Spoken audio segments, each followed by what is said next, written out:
Hi, I'm Jamie Dixon for Guitarist magazine. And I'm Neville Martin, also from Guitarist magazine. And today we're looking at some really interesting new guitars, or new old guitars if you will, from Fender. This is the American Original series, which is basically their revamped US built reissue series. Yeah.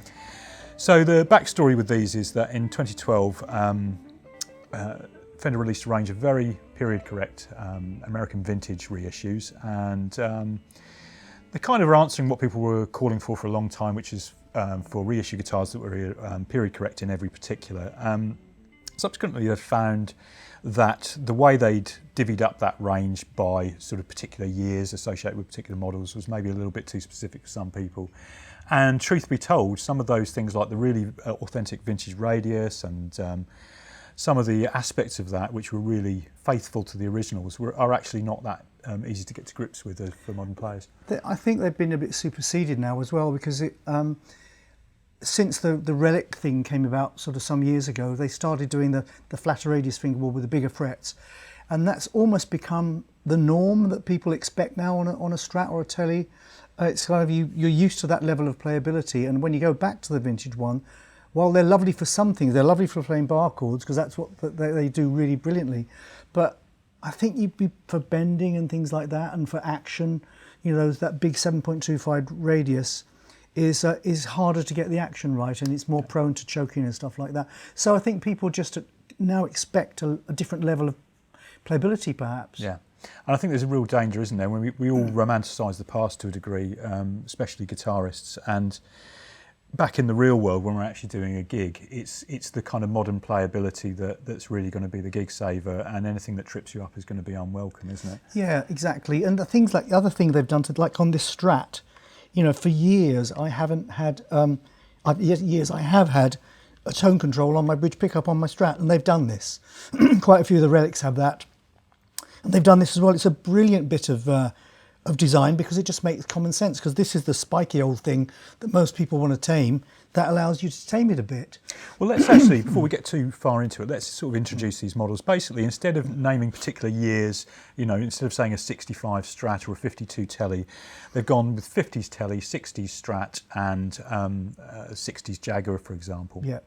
And what you get for that is, on the Strat, it's a round laminate, not a slab board. And it's a thicker lamb than the slightly later ones were. Yeah, it's almost as thick as a slab board. Yeah. It's closer together dots, and they're pearloid, not the clay dots that were in the slightly earlier one. It's got the kind of transitional type logo on it. Got a nice green guard. It's lovely Olympic white. It's got the original bent steel saddles, which people tend to like. It's a 6-point trem, not a 2-point like the modern ones would have. And it looks really great. Neck isn't huge, neck's a nice handful. It's, you know, Kluson style tuners on it. It's kind of a Strat. And before the cameras started rolling, I was saying to Jamie, I could just use this on stage tonight without any problem at all. Mm-hmm. And if it gets nicked, okay, you wouldn't like it, but it's not your favourite relic or even your favourite, you know, expensive vintage guitar being nicked. Yeah, that's absolutely right. And I mean, crucially, the devil's in the detail. This has got the tall vintage frets. So basically, what you get is, it's exactly as it sounds. The frets are a little bit taller than you'd find on original examples, and that just makes it a little bit easier to get to grips with. The radius is 9.5 inch, so again, just that bit flatter. Yeah. It's a better compromise for many players, I would say. And if you move over to the Tele, I mean, it's a similar deal here. What you've got is a nice substantial neck, which is kind of like everybody's ideal of a sort of 52 sort of Tele neck. I mean, looking down at the scratch plate, you've got concessions to sort of vintage period correctness in that they've got the slot head screws on the phenolic pick guard there. And yet again, though, you've got a more modern radius, you've got the taller frets, and altogether you've got something which feels vintage, sounds vintage, but it will feel much more like home for today's player. And on stage, it's got the modern post-67 wiring, where it's wired like you expect a Tele to work, not like the old one with the faux bass sound on the neck pickup. That's a proper working guitar that you could go out and gig. Yeah. You'll notice neither of them is relict or in new old stocked or anything like that. It's literally straight off the line, buffed and shiny. Everything fits perfectly. All modern Fenders are so well made. You can't get any cigarette paper between that, as you used to be able to. They're just cool little guitars, and they're the essence of what the model is, aren't they? Yeah, and of course they're nitro finished as well, so they will sort of age and wear. And you know, for the cork sniffers among us, the tone will be affected accordingly if you think that way about it. Yeah, and they will age. You know, you start if you use this as on a you know as a busy top 40 guitarist or professional guitarist or whatever, it's going to get its wear marks, and quite fine, and you're not going to worry too much about it. Well, you might worry a little bit about it, but this in 20 years' time will look like a 20-year-old guitar. It won't look like a polyester finished brand new guitar that might have a couple of ugly dents. It will age, it will tint down, it will get kind of nice, and what you spend another grand on for a relic. Yeah, absolutely. I mean, how do you feel about these? I mean, you own a custom shop Strat that you spec out yourself. I mean, do you think these are going to eat into Fender's sort of market for custom shop orders, or? I don't think so. I think if you want a custom shop guitar and you can afford to spend, you know, in the UK now, a custom shop, a relic is just over $3,000, which is a lot of money for a guitar. And if you're prepared to spend that and you've got that money, then I think the custom shop guys will still want that. What guys like me, and I am a custom shop guy, I would absolutely, honestly, happily take this out, because nobody in the audience will know this isn't, you know, anything. It's a great looking Strat, and we'll get to it in a minute. They sound fantastic. Yeah, they really do. And I also, I mean, we've done kind of retrospective gigs, like we did a Jimi Hendrix gig together, didn't we? Something like that Strat would be absolutely perfect for that, because, like you say, you're not going to be scared of, you know, it going missing, or at least not terrified of it, and you're going to find it very usable in that scenario. Yeah.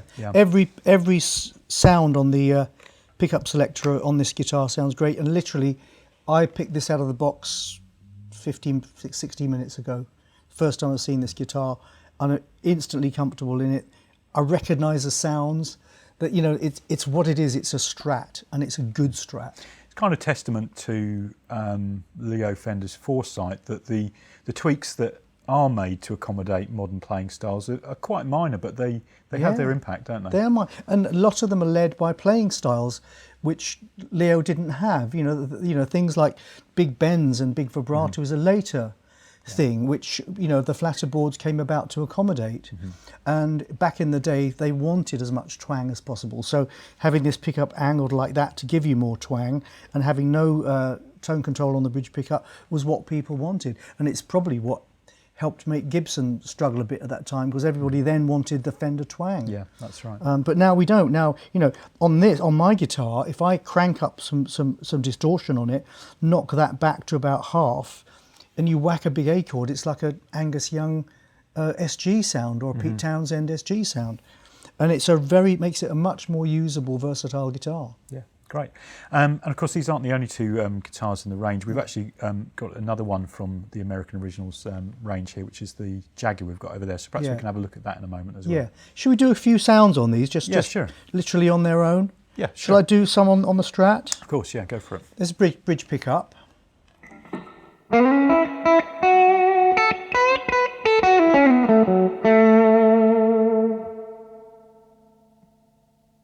Bridge and middle.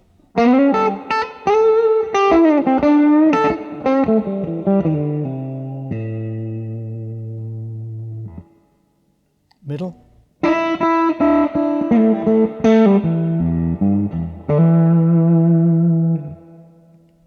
Neck and middle.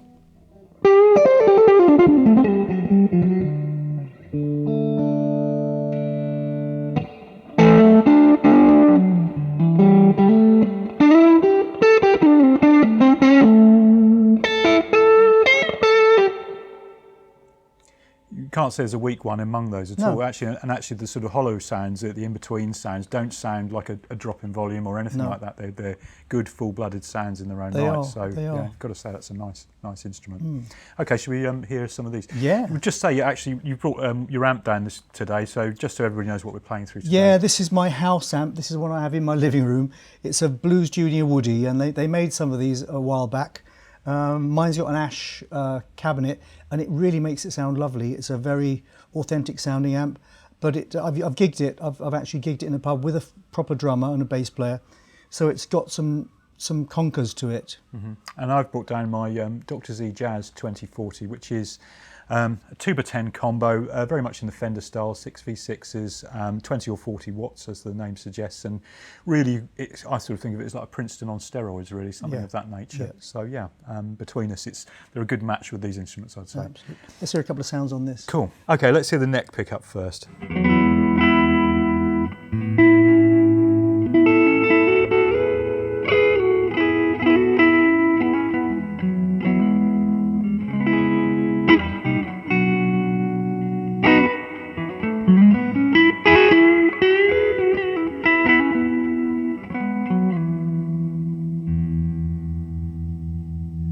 So let's hear the middle pickup.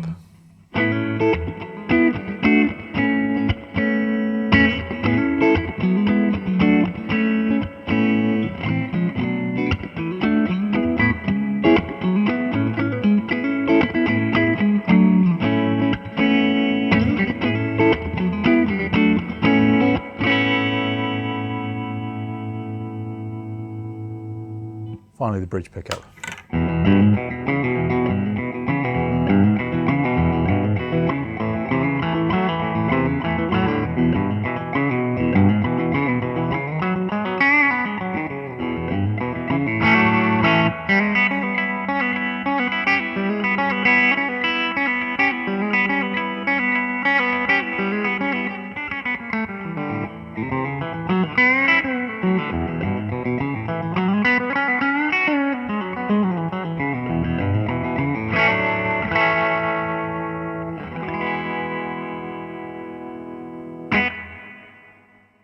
It's a very authentic sound.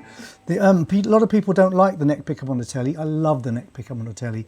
It's a really emotive sounding thing. Roy Buchanan used it beautifully. Absolutely, and I think I've long thought it's been unfairly maligned as like the sort of weak one of the Fender pickup bunch. For a while, it was you immediately got a Tele, you took it out, and you put a P90 in it. Yeah. Or a humbucker as Keith Richards did. Funny enough, my first Tele was a 67. I sold it to a chap and he immediately stuck a P90 in the neck. And I wanted to buy it back, but I never wanted to after he did that.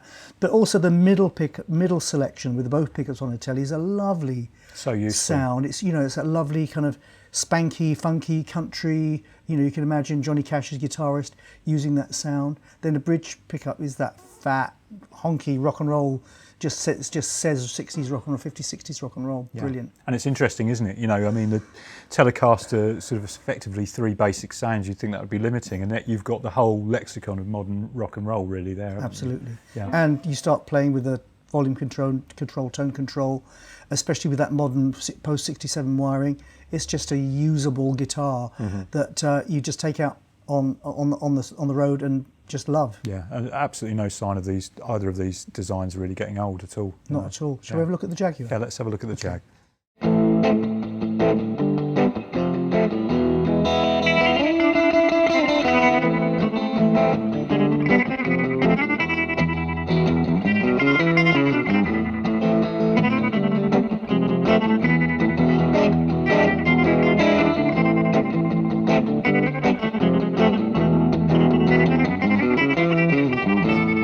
It's a stunning looking thing, isn't it? Yeah. Doesn't it look absolutely amazing? Surf green in colour and surfy in nature tonally as well. Absolutely. I mean, these are funny things because when they came out, they were supposed to be the next thing on from the Strat. And while they did look amazing and the surf bands did pick them up straight away, the blues guys who kind of came on and the R&B guys in the early 60s and the blues guys in the mid 60s, they didn't want to know because they were too complicated. They didn't really come into their own in the first flush of the surf bands and the Beach Boys and stuff. Loved them, and later on they were picked up by the indie bands because they were really, really cheap and they were really, really cool. And so they've kind of been, since that time in the 90s, they've got a new lease of life, and people like me who never liked them, I absolutely love them. I absolutely love this guitar. It's beautiful. And I also want to say that It's very easy. I mean, we have done instantly knee-jerk reaction. We pigeonhole, play a bit of surf, Absolutely, and yeah, it does sound great for yeah. that for all the obvious reasons. Yeah. But I genuinely think the Jaguar is almost more so than the Jazzmaster. You know, not to be too contentious. I think it's a very distinctive and very useful guitar. I mean, it's got a very kind of quite a spiky voice, but you put a bit of drive on it, and actually it sounds great for rhythm parts. It sounds great for sort of gnarly leads and all sorts of stuff. Witness some of the guys who've used them over the years for the dirtiest sounds imaginable. Yeah. I mean, it's weird, it's quirky, it's got the string mute there, so, you know.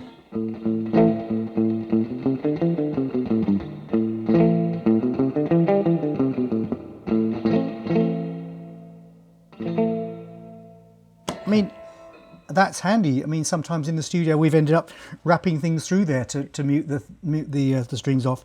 So it is. I mean, it's quirky, but every so often you would use it. Yeah, I mean, certain things haven't sort of aged quite as well. I mean, like the rhythm circuit where you preset the tone and volume of the neck pickup, so you can switch to that. Well, the thing, I've just turned the guitar off now. In my eyes, that's a crime that should never be able to be committed on any guitar, because in the heat of the moment, with a guitar as complicated as this, where am I, you know? But if you get to know the guitar, you don't turn it off. It's you know, idiots like me who aren't as familiar with a Jag or indeed a Jazzmaster will do that, but who cares? Yeah, absolutely. It's just so cool, isn't it? Yeah, absolutely, and nice to have a guitar that's not generic. It's not generic in the least. You know, after all this time, it's a relic of its era, but it's also a very viable tool in 2018. Exactly, and it had another Leo Fender original vibrato system. You know, he invented the Strat one, amazing, which hasn't pretty much changed from, as witnessed that this is the same as it was in '54. This is another brand new type of vibrato system, and it works. It does, and what it does is it actually, you know, it grants a slightly different style of vibrato. I mean, it's not quite like a Bigsby, it's not quite like the Strat trem, and it's got a little bit more subtlety, perhaps. It's very melodic. It's very.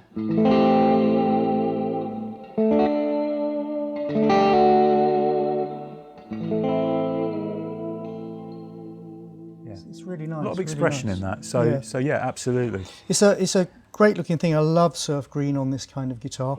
This has got a bound neck. It's funny, in the mid 60s, I think it was 65, 66, Strats had a bound neck for a very short time. And it was because, this is a Jag, but on the Jazzmaster, the Strat neck and the Jazzmaster neck was the same part number. So when the Jazzmaster bound body with dot came in, well, stick it straight on a Strat because it fitted. That's why they were on there for a very short time. In fact, that's what Eric Johnson had, isn't it? That's what Eric's is built about. I think Chris Rea had a blue one as well. And in fact, Ry Cooder, of course, the most famous guy with a bound neck Strat. But that's kind of where that came from. But look at it. I mean... Yeah, gorgeous. Yeah. I mean, just to skip back to the bound neck there, what do you think that adds or detracts from the feel of a Fender, a bound neck? Do you think it's a kind of Marmite thing, or...? I don't think it makes it feel really any different. I mean, you're used to having Fenders with unbound necks and used to having Gibsons with bound necks. Fender have fretted this not like Gibson, with Gibson have the nibs coming up over the ends of the frets. Fender have fretted it so the fret goes over the binding. So it's a little bit more like a regularly fretted Fender neck. So it doesn't really feel any different. You know, you might think it's a bit sharper. It's not sharp, but you might feel it's going to be sharper on the edges because it's got the plastic binding. But by and large, it doesn't. I mean, I think this is more a visual thing than anything. And I think they've sensibly avoided trying to do too much with the plastics by way of the aging. I mean, that's kind of the province of the custom shop, where they do quite specialised process. And I always think that if you do it half-heartedly, it comes out looking kind of a bit iffy. Straight off the machine, yes, if you're not careful, yeah. I mean, I like the fact that they've used the cream covers on there. Yeah. Because it lends a nice contrast to the white, and it works really nicely with the green, and it kind of goes with the colour of the maple. It's just a very cool guitar. It's got this rhythm circuit thing here, which gives you the much more...